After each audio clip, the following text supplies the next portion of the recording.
Hi எல்லாருக்கும் வணக்கம். Welcome to டக்கர் சமையல். இன்னைக்கு இந்த வீடியோவில் சளி, இருமல், நெஞ்சு சளி இதெல்லாம் சரி பண்ணக்கூடிய தேங்காய் பால் ரெசிபி எப்படி செய்யறதுன்னு பார்க்கலாம் வாங்க. 4 பேர் குடிக்கிற மாதிரி தேங்காய் பால் செய்யறதுக்கு அரை முடி தேங்காய் எடுத்துக்கோங்க. 1/4 கப் அளவு பச்சரிசி எடுத்து நல்லா கழுவிட்டு அரை மணி நேரம் ஊற வச்சிடலாம். இது கூட 2 டேபிள் ஸ்பூன் உளுந்து சேர்க்கும் போது சளி இன்னுமே சீக்கிரம் சரியாகும். பட் குழந்தைங்களுக்கு உளுந்து சேர்த்து பண்ணும்போது அதோட டேஸ்ட் அவ்வளவா பிடிக்காது. பெரியவங்களுக்குன்னா சேர்த்துக்கோங்க. 4 ஏலக்காய், 2 ஸ்பூன் மிளகு, 1 துண்டு சுக்கு எடுத்துக்கோங்க. இது எல்லாமே ஆல்ரெடி பவுடராக வச்சுருந்தீங்கன்னா அரை ஸ்பூன் ஏலக்காய், 1 ஸ்பூன் மிளகுத்தூள், 1 ஸ்பூன் சுக்கு பவுடர் எடுத்துக்கோங்க. இப்போ இது எல்லாத்தையுமே மிக்சி ஜாரில் சேர்த்து அரைச்சிக்கலாம். ஃபஸ்ட்டு தேங்காவை துருவிட்டோ அப்படின்னா சின்ன சின்ன பீசஸாக கட் பண்ணி சேர்த்துக்கோங்க. அடுத்து ஏலக்காய், மிளகு, சுக்கு இது எல்லாத்தையுமே இது கூட சேர்த்துக்கலாம். சுக்கு கெட்டியாக இருக்குது, ஸோ இதை இப்படியே மிக்சியில் போட்டால் அரைக்க கஷ்டமாக இருக்கும். ஸோ இது போல் 1-2 தட்டிட்டு சேர்த்துக்கோங்க.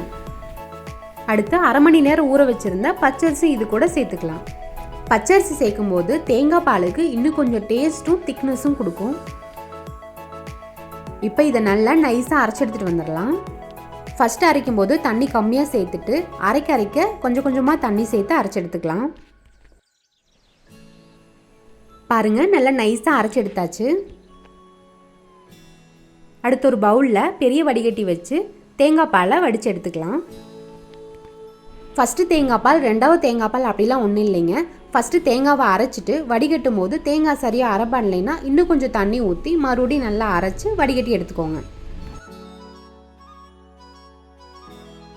எல்லா தேங்காயுமே நல்லா அரைச்சி வடிகட்டி பால் எடுத்தாச்சு. அடுத்து ஸ்வீட்டுக்கு ஒரு அரை கப் அளவு கரும்பு சர்க்கரை அப்படி இல்லைன்னா வெல்லம், பனங்கற்கண்டு கூட எடுத்துக்கலாம். ஒரு பாத்திரத்தில் கரும்பு சர்க்கரை சேர்த்துட்டு 1 டம்ளர் அளவு தண்ணி ஊற்றி கொதிக்க விட்டுக்கலாம். கம்பி பதம்லாம் வரணும்னு இல்லைங்க, சர்க்கரை நல்லா கரைஞ்சா போதும். அரைச்செடுத்த தேங்காய் பால் எவ்வளோ திக்காக வந்திருக்குன்னு பார்த்துட்டு உங்களுக்கு குடிக்கிற அளவுக்கு தேங்காய் பால் எவ்வளோ திக்னஸாக இருக்கணும் அப்படிங்கிறத பொறுத்து இதில் தண்ணி ஊற்றிக்கோங்க. சர்க்கரை நல்லா கரைஞ்சி கொதிச்சிருச்சு. இந்த டைமில் தேங்காய் பாலை ஊற்றிக்கலாம். தேங்காய் பாலை ஊற்றுனதுமே ஒரு கரண்டி வச்சு கிளறி விட்டுக்கோங்க. அரிசி சேர்த்துருக்கனால அடியில் கெட்டியாக ஆரம்பிக்கும். ஃப்ளேமை ஹையில் வைக்கக்கூடாது, லோ டு மீடியமில் வச்சுட்டு 1 நிமிஷத்துக்கு ஒருக்க கிளறி விட்டுட்டே இருங்க.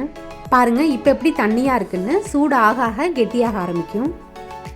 தேங்காய் பால் ரொம்ப கொதிக்கக்கூடாது. லைட்டாக ஒரு கொதி வந்ததுமே அடுப்பை ஆஃப் பண்ணிடுங்க. சர்க்கரை சேர்த்துருக்கனால சீக்கிரம் தெரிஞ்சு போயிடும். பாருங்கள், தேங்காய் பால் எவ்வளோ சூப்பராக க்ரீமியாக ரெடி ஆயிருக்குன்னு. இதை நல்லா ஆற விட்டு குடிக்காமல் குடிக்கக்கூடிய சூடு இருக்கும் போதே குடிச்சிருங்க. அப்போ தான் சளிக்கு நல்லா கேட்கும்.